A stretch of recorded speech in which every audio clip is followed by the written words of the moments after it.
Hello दोस्तों, story with Manoj भाई में आपका स्वागत है। कहानी लेकर आया हूँ सास बहू का कर्तव्य।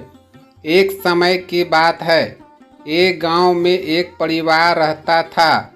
इस परिवार में दो सास और दो बहुएं थीं। सास बहू के बीच अनेक विवाद और मतभेद होते थे। पहली सास बड़ी अदालती और स्वाभिमानी थी। वह हमेशा अपनी इच्छाओं को पूरा करने की कोशिश करती थी और बहुओं पर अपना अधिकार जमाने का प्रयास करती थी। वह खुद को परिवार की मुखिया मानती थी और इसका उपयोग अपनी अधिकारवादी और दबावपूर्ण सोच के लिए करती थी। दूसरी सास आदर्शवादी, समझदार और धैर्यशील थी। वह समझती थी कि परिवार में सबका सम्मान करना और सभी को एक साथ मिलकर काम करना आवश्यक है। वह अपनी बहुओं के साथ मिलकर उनकी माताओं और सुझावों का सम्मान करती थी।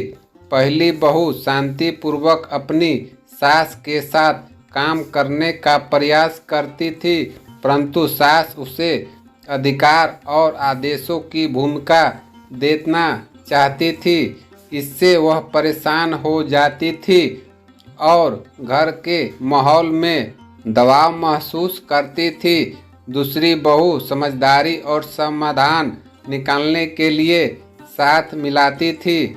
वह दिल में सास के साथ मिलकर उनकी सहायता करने का प्रयास करती थी और विवादों को सुलझाने के लिए हमेशा तत्पर रहती थी।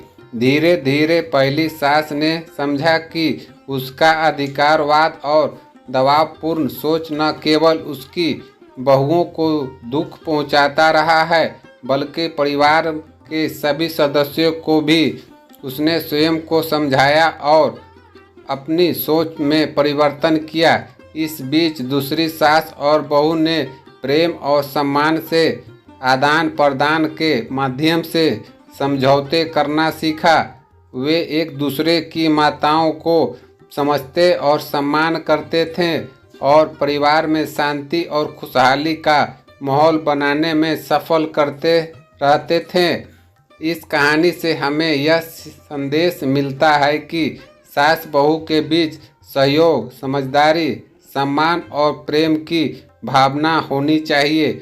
यह संघर्षपूर्ण संबंध अगर समझौते और आपसी समझदारी के माध्यम से सुलझाया जाए तो परिवार में सदैव खुशहाली और समृद्धि की अनुभूति हो सकती है।